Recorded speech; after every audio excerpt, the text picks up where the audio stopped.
our projects are solving the sustainability challenge of the food, climate, and biodiversity projects. We start off with really wanting to find solution to meet these three global challenges. And food security, biodiversity conservation, and solving climate change and finding climate solutions. And I think that's really helped us structure the various projects and activities that we have been doing in the last 2 years. Yeah, no, that's great. I mean, this is our partnership project. It's a project supported by the Social Sciences and Humanities Research Council of Canada. It's a big project, and like William just said, our goal is to try to see how we can feed people in the world's population, when we are being attacked actually by climate change, and also there's a lot of biodiversity loss. How do you balance all this? And that is the goal. And so it's a big project. It's 6 years, and we have quite reasonable resources for scientists from Cheung and our partners. We're talking about roughly $5 million, and we are in 5 continents. Right? Yes, it is. Yeah, I mean, as you said, this is a huge challenge. It's like the present global challenges that we are facing now. So I think we recognize that with the good people and the substantial resources that we're putting in these projects, still wouldn't be able to solve these challenges. But we want to learn from specific studies and our colleagues and teams doing different researches and projects to collectively share this experience and contribute to developing options and ideas of how to deal with these challenges. And particularly with our partnership projects, we focus on a number of case studies to elucidate different dimensions of potential solution options to these challenges. As she said, our case studies covered 5 different continents. We have case study in China, Costa Rica, in Canada, in Europe, and in West Africa, each focusing on different challenges as well as exploring different potential solution options.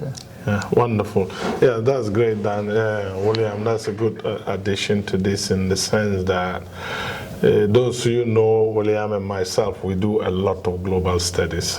Most of William's big studies are global, climate change and marine resources. But here we deliberately decided to go case study, to deal with this with case studies. And so, like William just said, we have those 5 case studies. The one in Canada, we're trying to learn from indigenous knowledge, indigenous management of marine resources. How do they do it over millennia, right? And what can we learn from that?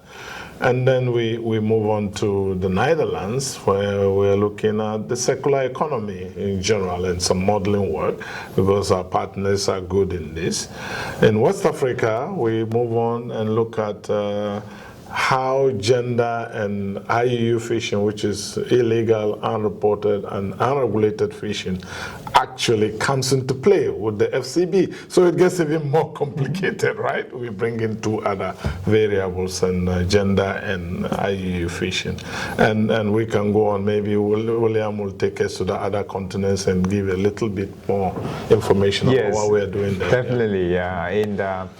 In Canada, in here, we work with the Tla'amin Nations in Powell River in British Columbia, particularly working with them on developing climate resilient food security adaptations options.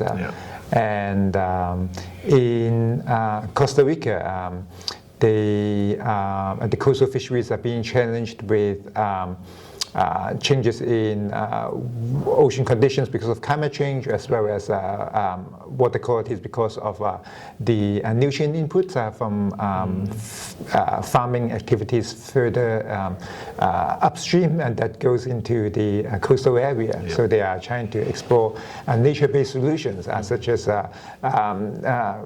protected areas, restorations of coastal habitats such as mangroves as potential solution options for coastal fisheries in Costa Rica.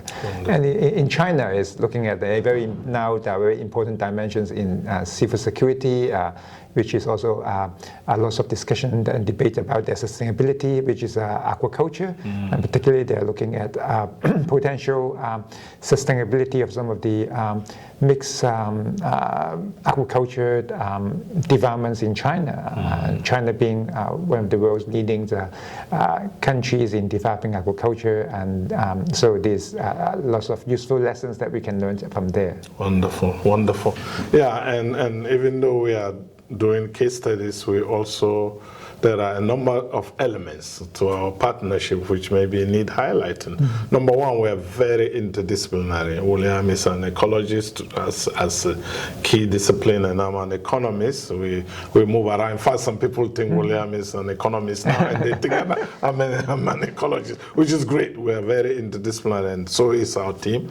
We actually also believe in co-creation. William mentioned First Nations here in BC, but around all our projects, we're working with communities, government people, businesses to try to make this research really useful on the ground.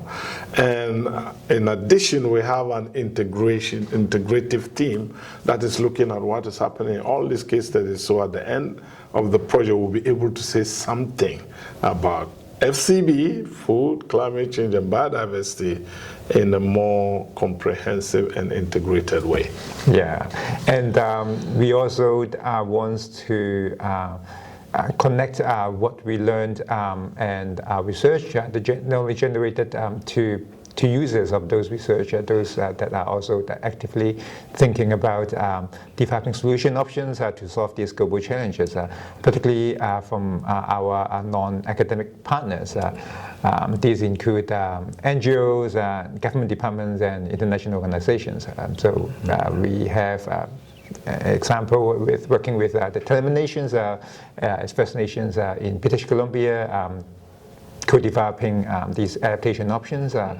We work with non-governmental organizations such as environmental defense funds that are exploring particularly climate resilient fisheries management options, so adaptations for fisheries.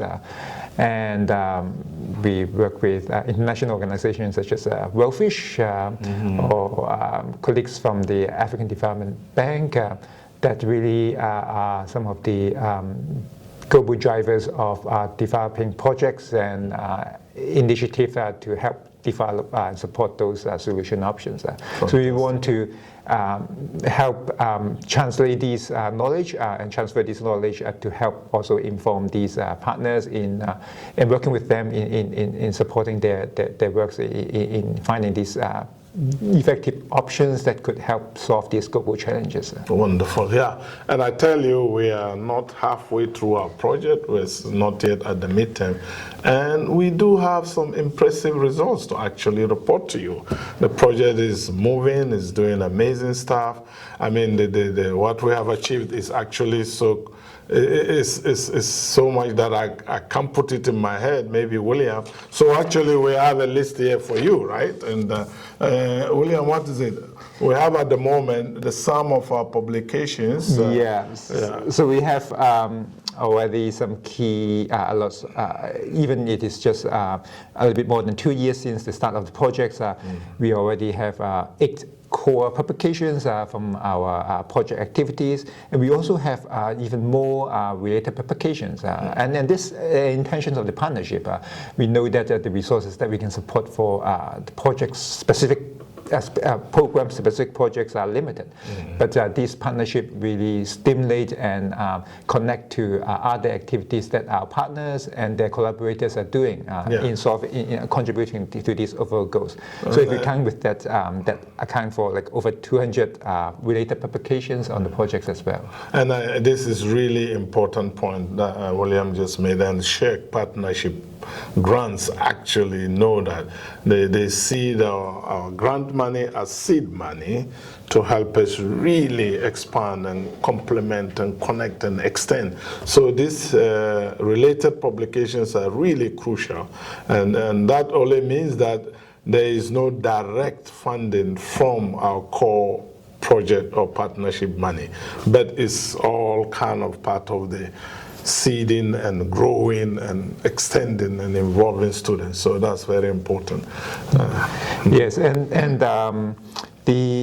as we discussed, we really want to communicate our works from the partners to knowledge users, and that's highlighted by the lots of works that we do in communicating with the different audience, public policy makers, for example, through various media, radio, televisions, journals. We have 100 times, more than 100 times of these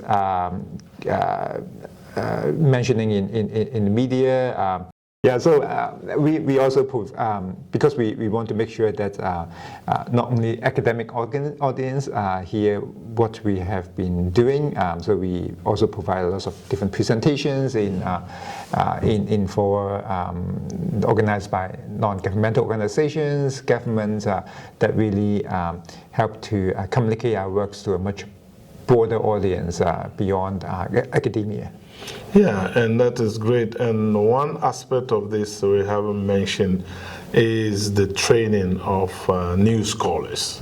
And Sheikh is really particular about this. I think half of our budget goes to students and postdoc training, right?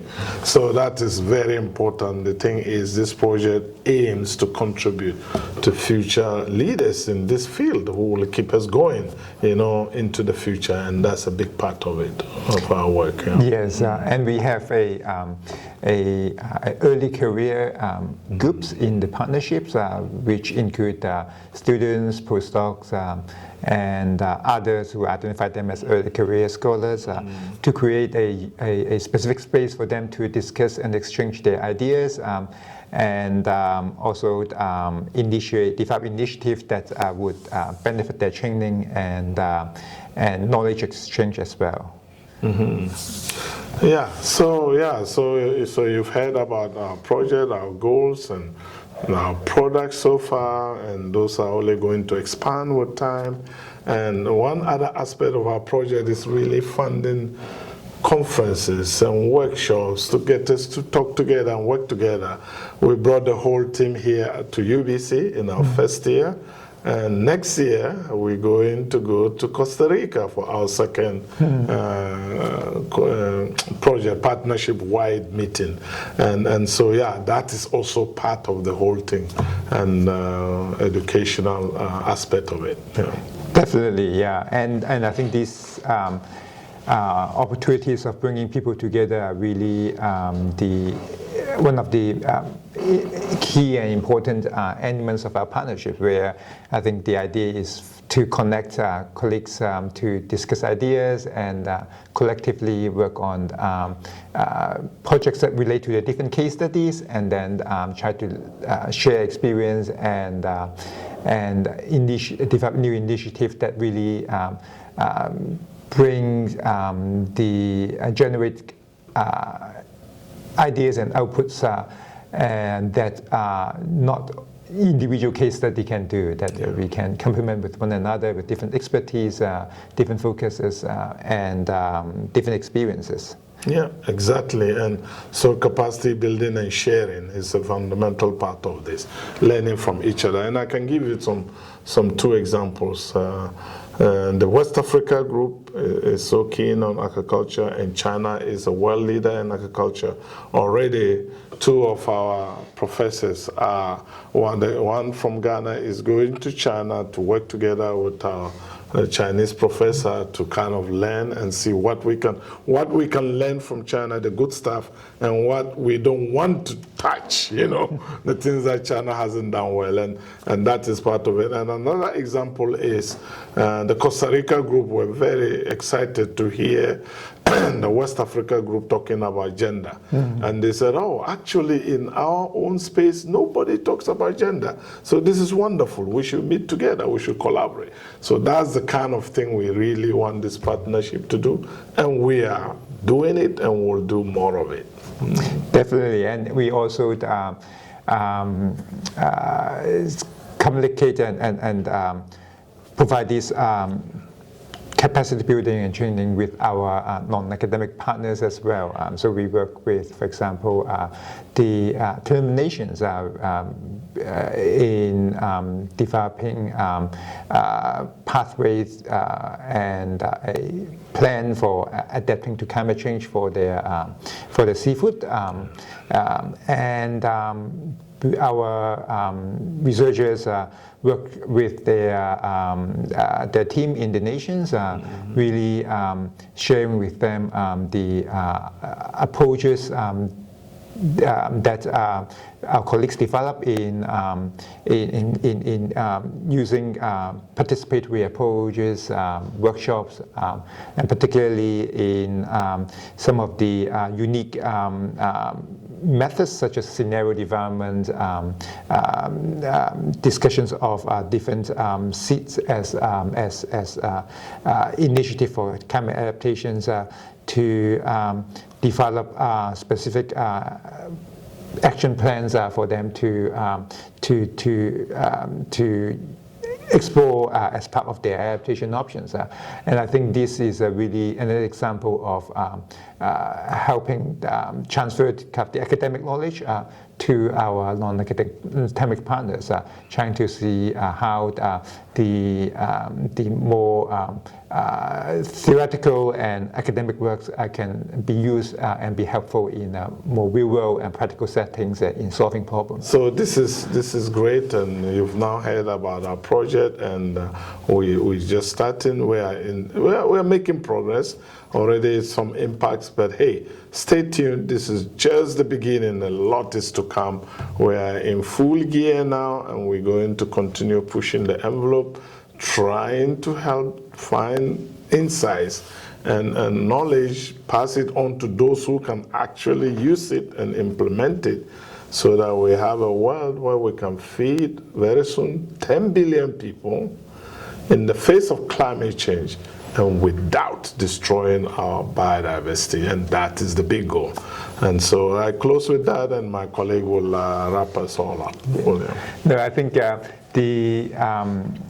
next phase of our projects will be really exciting in the sense that we've already got a lot of the case studies well underway. I think it is a really good time for us to learn from each other, really co-develop synthesis products that really help inform the potential discussions and explorations of solution options to tackle these 3 big global challenges. And we then can be able to also help with developing these or informing these some of the latest policy discussions at different levels, national level, and local levels. And because this is we are really at the crossroad of trying to find the ways to deal with these challenges, because the well-being of people and the